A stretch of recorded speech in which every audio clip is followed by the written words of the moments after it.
Hello दोस्तों, कैसे हैं आप सब लोग। स्वागत है आपका मेरे यूट्यूब चैनल में। तो दोस्तों, हमारी उत्तराखंड की सीरीज चल रही थी और उत्तराखंड की सीरीज में हमने जो बात की थी लास्ट में, वो नागवंश के बारे में बात की थी। आज हम उससे आगे बात करने वाले हैं और आज हम बात करने वाले हैं नागवंश से आगे उत्तराखंड में आए मौखरी वंश के बारे में। ठीक है, इंपॉर्टेंट रहेगा, यहाँ से बिल्कुल नोट करते हुए चलिएगा। ठीक है, मौखरी वंश के बारे में जब हम बात करते हैं तो शुरुआत जब हम करते हैं तो कहा जाता है कि उत्तराखंड के जो नाग है, नागों नागवंश का जो समाप्त किया था, नागवंश का जो आपका परास्त किया था, नागवंश को परास्त किया था किसने? कन्नौज के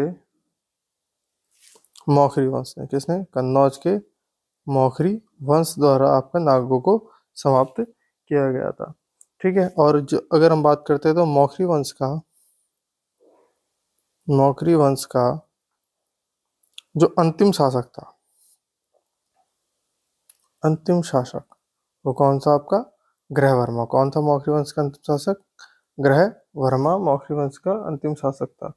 ठीक है, और इस वंश का जो संस्थापक था,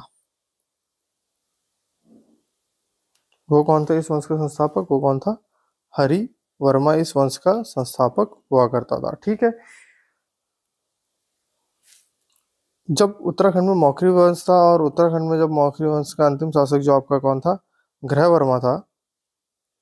ठीक है, इसकी हत्या कर दी गई, इसकी हत्या हुई, और इसकी हत्या के बाद जो इसका बहनोई था, जिसका बहनोई था, कौन?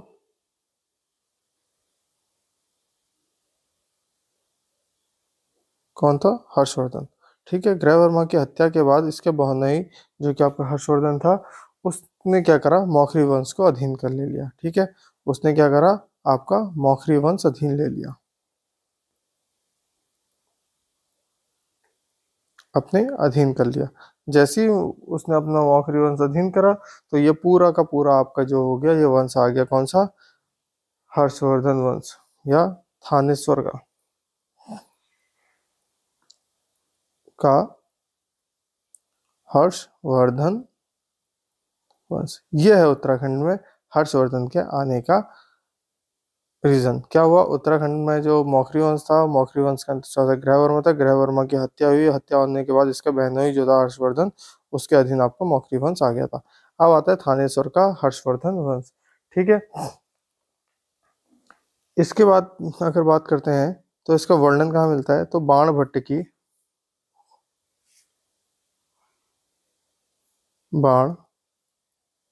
भट्ट की हर्षचरित में इसका उल्लेख मिलता है। ठीक है, कि आपका हर्षवर्धन आया था, और इसी के टाइम पीरियड में वो हर्षवर्धन के काल में कौन? चीनी यात्री। चीनी यात्री कौन है? वेनसांग भी आपका कहाँ पर आया? उत्तराखंड आया, और उत्तराखंड में आकर उसने हिमालय के लिए हिमालय के लिए एक नाम दिया। वो क्या दिया? पो ली ही मो पुलो। ठीक है, ये हिमालय के लिए नाम दिया, और मयूर क्षेत्र के लिए नाम दिया। कि जो नाम दिया वो लिया मो यू लो। ये आपका हरिद्वार क्षेत्र के लिए नाम दिया। और जब यहाँ आया तो यहाँ आके उन्होंने जो कहा कि वो हिमालय के किस क्षेत्र में गया, तो हिमालय के ब्रह्मपुर क्षेत्र में गया। कहाँ गया? राज्य में गया। ठीक है, तो ह्वेनसांग के भी आने की पुष्टि यहाँ पर हो जाती है।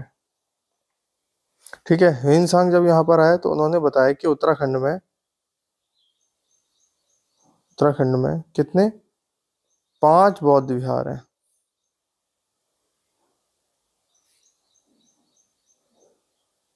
ठीक है, और अगर बात करते हैं ब्रह्मपुर क्षेत्र की, तो जो आपका ब्रह्मपुर क्षेत्र है कहा जाता है कि आधुनिक गढ़वाल और कुमाऊं, आधुनिक गढ़वाल और कुमाऊं का भूभाग क्या कहलाता था आपका? ब्रह्मपुर कहलाता था। ये किसने कहा है? अगर ये स्टेटमेंट की बात आती है तो ये स्टेटमेंट किसने दिया है? तो ये स्टेटमेंट किसने दिया है? कनिंघम द्वारा ये स्टेटमेंट दिया गया है कि ब्रह्मपुर जो है वो आपका क्या है? आधुनिक गढ़वाल और आधुनिक कुमाऊं का पूरा भूभाग है। ठीक है। ह्वेनसांग ने यहाँ की गंगा को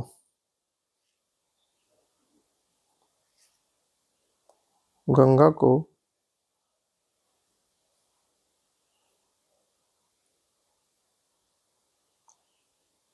ह्वेनसांग ने क्या कहा गया? क्या कहा? महाभद्रा। ठीक है, महाभद्रा कहा है। अब इस सब का वर्णन ह्वेनसांग द्वारा अपनी पुस्तक किसमें कहा गया है? ह्वेनसांग की पुस्तक कौन सी थी? यात्रा वृतांत, CU की।